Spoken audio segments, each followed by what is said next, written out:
Hello guys, how are you. उम्मीद करते हैं सब खैरियत से होंगे।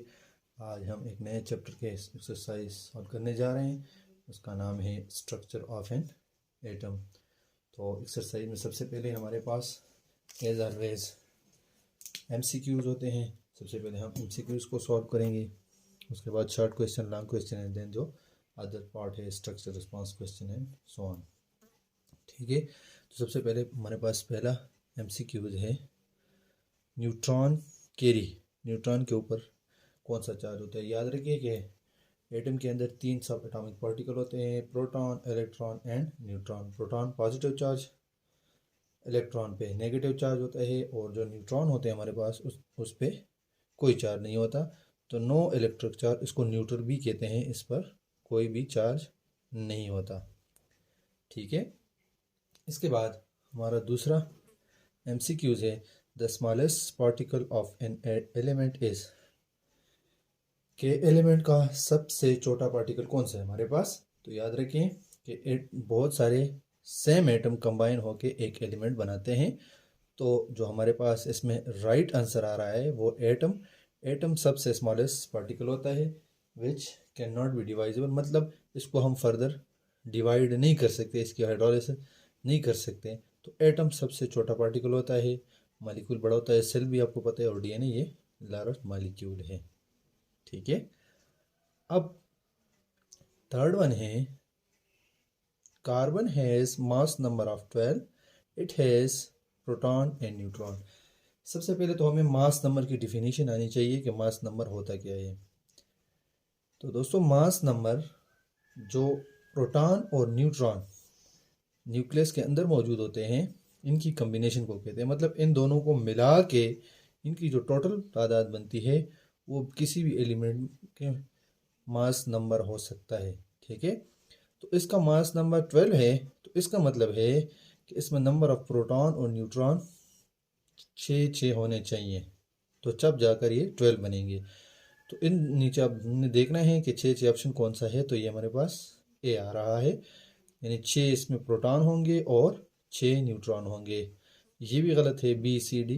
तो ये हमारे पास राइट आंसर आ रहा है। ठीक है, फिर बताता चलूँ कि प्रोटॉन एंड न्यूट्रॉन की कम्बिनेशन होती है, मतलब इन दोनों की तादाद को मिलाकर जो हमारे पास आएगी वो इसकी मास नंबर होगा। अच्छा जी, the nucleus of an atom contain. Nucleus में कौन से हमारे पास होते हैं। प्रोटॉन, इलेक्ट्रॉन, न्यूट्रॉन तीनों नहीं होते, क्योंकि इलेक्ट्रॉन जो है वो हमेशा साइड पे ऑर्बिट्स पे रिवॉल्विंग करते हैं, वहाँ पे होते हैं। इलेक्ट्रॉन भी नहीं होते, इलेक्ट्रॉन साइड पे होते हैं। प्रोटॉन, इलेक्ट्रॉन फिर नहीं, ये भी गलत है, तीनों ऑप्शन गलत आ रहे हैं। तो हमारे पास जो राइट ऑप्शन है वो है प्रोटॉन एंड न्यूट्रॉन, यानी जो न्यूक्लियस होता है उसमें हमेशा हमारे पास प्रोटॉन एंड न्यूट्रॉन होंगे। अच्छा जी, प्रोटॉन पे कौन सा चार्ज होता है। जैसा अर्लियर मैंने बता दिया कि इलेक्ट्रॉन पे नेगेटिव चार्ज होता है, न्यूट्रॉन पे कोई चार्ज नहीं होता। और प्रोटॉन पे कौन सा चार्ज होता है, पॉजिटिव चार्ज होता है। प्रोटॉन पे पॉजिटिव चार्ज होगा। ठीक है, तो इसमें जो राइट ऑप्शन है वो है ए, पॉजिटिव चार्ज। नंबर 6 है कि the atomic number of an element tells the number of. Atomic number हमें क्या बताते हैं। देखिए, एटॉमिक नंबर में हम सिर्फ प्रोटॉन के नंबर को काउंट करते हैं। ठीक है, प्रोटॉन को सिर्फ प्रोटॉन या सिर्फ इलेक्ट्रॉन को काउंट करते हैं। कितने नंबर ऑफ प्रोटॉन है तो उसका एटॉमिक नंबर बन जाता है। ठीक है, या सिर्फ कितने नंबर ऑफ इलेक्ट्रॉन है तो उसको उस एटम का एटॉमिक नंबर कहा जाता है। उसको हम गिन के उसकी गिनती करके उससे हम उसको लिख सकते हैं या मालूम कर सकते हैं, फाइंड कर सकते हैं। ठीक है, मैंने बता दिया कि मास नंबर प्रोटॉन और न्यूट्रॉन दोनों का मजमू होता है। ठीक है, दोनों की कम्बिनेशन होती है, या दोनों को हम कंबाइन करके काउंट करके कर लेते हैं। जबकि एटॉमिक नंबर जो होता है वो या तो नंबर ऑफ इलेक्ट्रॉन हो, सिर्फ नंबर ऑफ इलेक्ट्रॉन हो सकते हैं, या सिर्फ नंबर ऑफ प्रोटॉन हो सकते हैं, यानी कम्बिनेशन में नहीं होंगे। ठीक है, ये किसी एक को गिन के हम मालूम कर सकते हैं, फाइंड आउट कर सकते हैं। अच्छा जी, नेक्स्ट वन हमारे पास आ रहा है if the atomic mass of nitrogen is 14, it has 7 neutron, how many electron does a nitrogen atom have।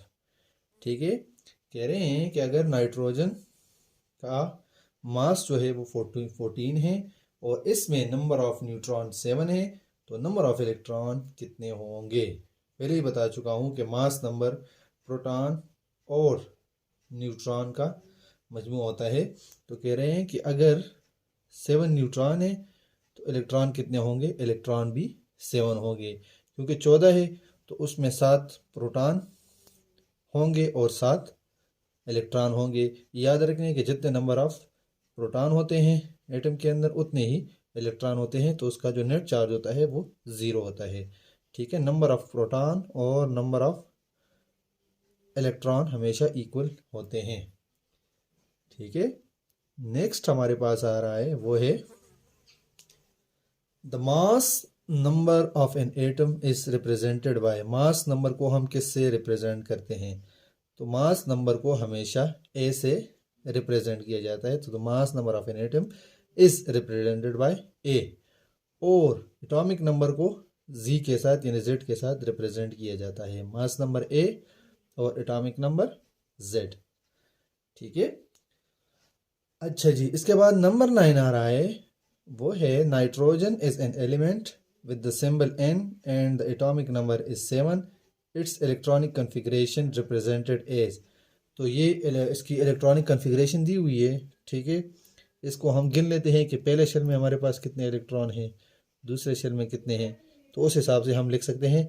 तो जरा देखिए, न्यूक्लियस के पास जो शेल है इसको क्या शेल कहते हैं, इसमें कितने इलेक्ट्रॉन हैं, 2।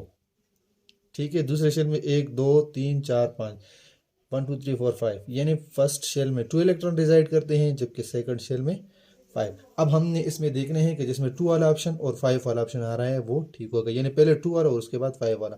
तो ये मैंने सॉल्व किया हुआ है, तो ऑप्शन ए जो है वो हमारे पास ठीक आ रहे हैं। देखें, 2 पहले शेल में और 5 जो है वो दूसरे शेल में। ये भी गलत है, ये भी गलत है और ये भी, तो ए जो है वो राइट ऑप्शन है।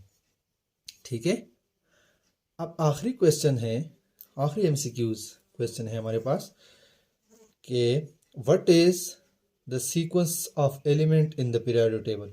ये एलिमेंट दिए हुए हैं, लिथियम है, बेरिलियम है, हीलियम है एंड नाइट्रोजन है। कह रहे हैं कि पीरियोडिक टेबल में इसकी अरेंजमेंट कैसे है। इसका मतलब ये है कि इसमें सबसे पहले नंबर पर कौन सा आता है according to their atomic number, दूसरे नंबर पे कौन सा आता है, तीसरे नंबर पे कौन सा आता है और चौथे नंबर पे कौन सा आता है। तो सबसे पहले हमारे पास आते हैं हीलियम, हीलियम के बाद आता है लिथियम, लिथियम के बाद आता है बेरिलियम एंड नाइट्रोजन। ये इसकी राइट अरेंजमेंट है according to periodic table in order of increasing their atomic number, यानी एटॉमिक नंबर के लिहाज से उसकी अरेंजमेंट ये बनती है, जिसमें helium, lithium, beryllium and nitrogen हमारे पास आते हैं। तो ये एमसीक्यूज थे हमारे पास, एमसीक्यू सॉल्व हो चुके हैं। अब शॉर्ट क्वेश्चन की तरफ जाएंगे, नेक्स्ट वीडियो में शॉर्ट क्वेश्चन सॉल्व करेंगे इंशाल्लाह। Thank you for watching guys, subscribe करना ना भूलिएगा। अल्लाह हाफिज़।